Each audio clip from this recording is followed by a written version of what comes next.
Grievance handling and redressal.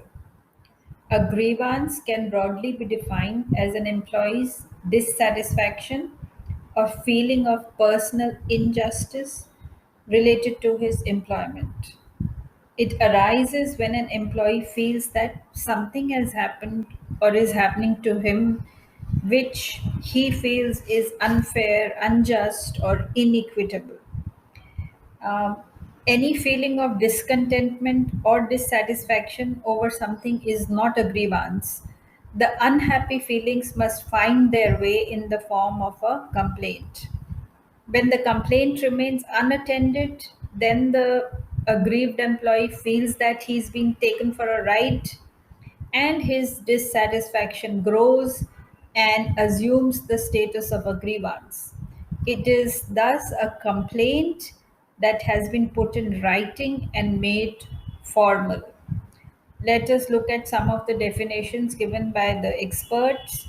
According to Keith Davis, any real or imagined feeling of personal injustice which the employee has concerning his employment relationship.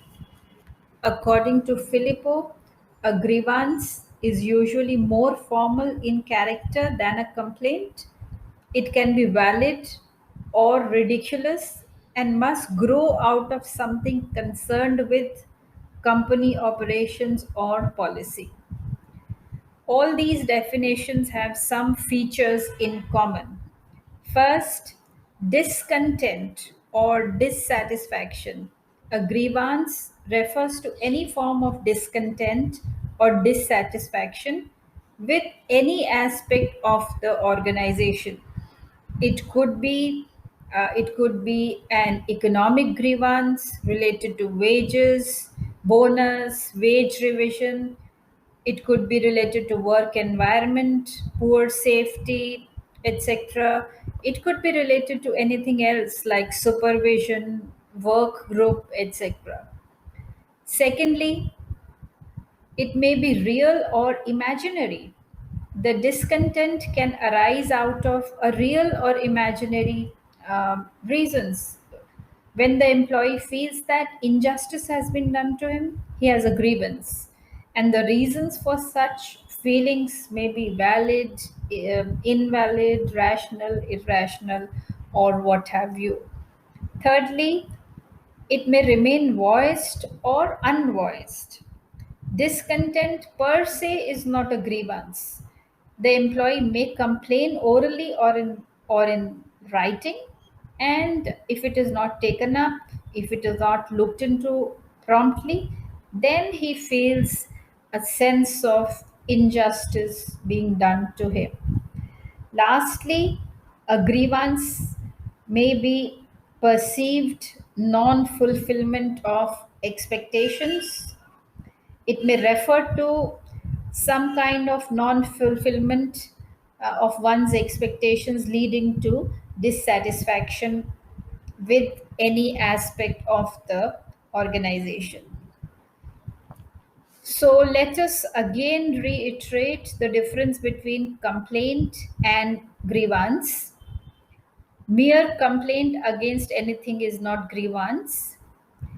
If, as far as the management is concerned, if it has not violated anyone's rights, there is no grievance. When people complain about personal troubles and seek advice from supervisor, then he should listen carefully, help them helping hand, give them a helping hand, and this sort of complaint can take the shape of a grievance only if the management gets involved. Causes for grievances. There can be many reasons why an employee is dissatisfied from the organization in which he is working, which may take the shape of a grievance. Some of the most important causes for grievances are economic, work environment related, supervision related, work group related, and some other miscellaneous causes. Let us take the first economic cause.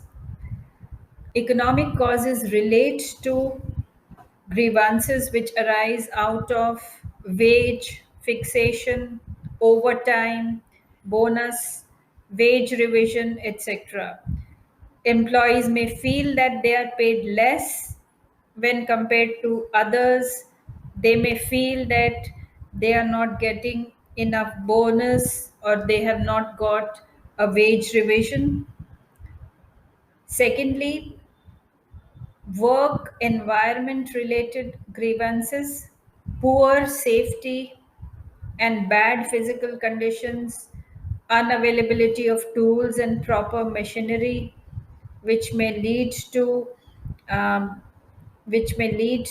work being affected, unrealistic targets set by the management, poor quality of material given to them, etc. There are supervision related grievances also, which relate to the attitude of the supervisor towards the employees, such as perceived notions of bias, favoritism, nepotism, caste affiliations, etc. An employee may feel that the supervisor is biased towards people from a certain religion, or he may be indulging in favoritism, etc. Grievances related to work group. Employees unable to adjust with his colleagues, suffers from feelings of neglect, victimization, and becomes an object of ridicule, humiliation, etc. And there can be some other grievances also relating to leave, medical facilities, transfer, some disciplinary action which may have been taken against the employee, promotions, safety methods, etc. Whatever may be the cause, what is important is that we look at the effect of grievances. The effects, grievances, if they're not identified and redressed, then they may adversely affect workers, managers, ultimately the whole organization may be affected. So let us look at the effects of grievances. Effects on production. It may lead to low quality of production, and also low quality of productivity. It may lead to increase in wastage of material, spoilage, breakage of machinery, and ultimately it leads to an increase in the cost of production per unit. A worker who's nurturing a grievance which has not been addressed definitely would do all these things. His productivity would be low, he may not concentrate enough, so there would be breakage, etc. Effects on employees. There would be an increased rate of absenteeism and turnover. It may lead to the level of reduction in the level of commitment, sincerity, and punctuality. An aggrieved worker may not feel like being so loyal to the organization. It increases the incidence of accidents because you are in your heart, there is a grievance which you are nurturing. It may even reduce the level of employee morale. Then there is an effect also on the managers. Grievances strain the superior subordinate relations. It increases the degree of supervision, control, and follow up. It increases indiscipline cases also, and there is an increase in unrest and in the organization. That is why every organization must have an effective grievance redressal procedure. Grievances have to be handled properly. A system of handling grievances has to be worked out. in the organizations. There are a lot of advantages of having an effective grievance handling procedure. It will it with the existence of a proper grievance handling procedure, the employees get a chance to vent their feelings, and they know that their problems are being looked at, they know that their problems are being solved by their superiors, and they are compelled, superiors are also compelled to listen to the voice of the employees. So in view of the many effects that the um, grievances or proper handling of grievances can have on the organization, every organization should have a systematic grievance handling procedure in order to redress the grievances effectively. Because, as explained before, unattended grievances may culminate in the form of conflicts later on.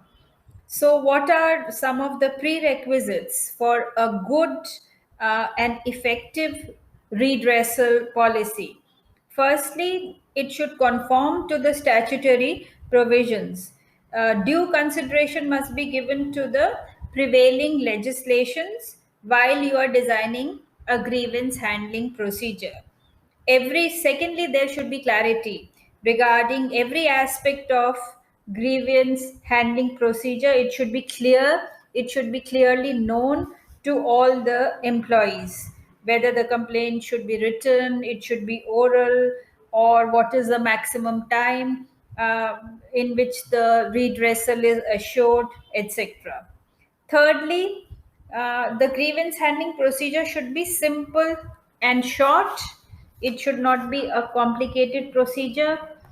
Then, promptness is required.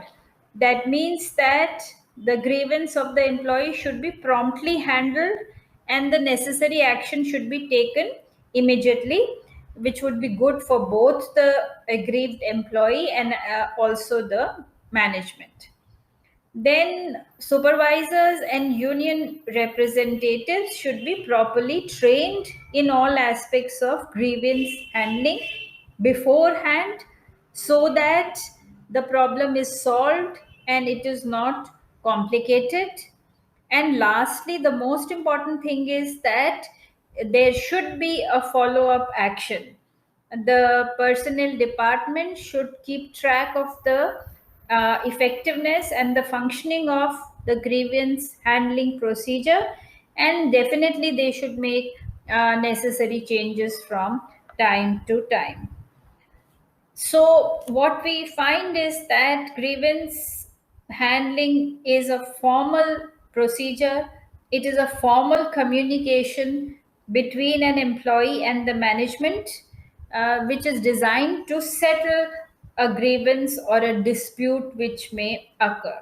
There are basically two ways in which it is done. First is called an open door policy, and the second one is step ladder policy.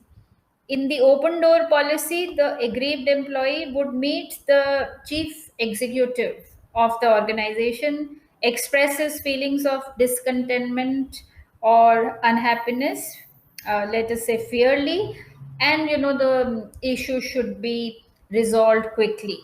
Such a policy, however, works only in small organizations. In big organizations, you cannot straight away approach the CEO of the organization. So, what happens in medium or big organizations is a step ladder policy. And according to this, workers' representatives are elected for a department, or union can nominate them. Management also specifies persons in each department who are to be approached first, and the departmental heads who are supposed to be approached in the second step. Okay, so first step, there are many steps in this particular procedure. The first step is that there is a grievance. Okay, an employee has a complaint about something, so he will first submit that grievance to the departmental representative who has been appointed, who is also a representative of the management. And that person is supposed to give you an answer within 48 hours. Let us say the worker is not satisfied with the answer or the solution that has been given to him. He moves on to step 2. Then in step 2, the aggrieved employee can take his grievance to the head of the department. Now he goes a step higher. He goes to the head of the department, and the head of the department will also have to give his decision in 3 days. Let us say the employee is still not satisfied with the answer that he has received. He will move on to step 3 because he is not satisfied with the decision of the departmental head. Now he can take the grievance to a grievance committee. Grievance committee will make recommendations to the manager within 7 days in the form of a report, and the final decision of the management on the report must be communicated to the aggrieved employee within 3 days of the receipt of the report. So this report will go to the management. The management will look into it, and in 3 days they will report back on the report which has been submitted to them. And an appeal for the revision of final decision can also be made by the worker if he is not satisfied. There is still a fourth step, and if the grievance still remains unsettled, then the case may be referred to voluntary arbitration. In only when all these are exhausted and you still find, if these are exhausted and still the employee is not satisfied, those are the situations in which it takes the form of a dispute. And every organization wants to avoid disputes. Industrial disputes can take a very ugly shape, and that is why every effort should be made that the grievances are settled at these various stages that we have talked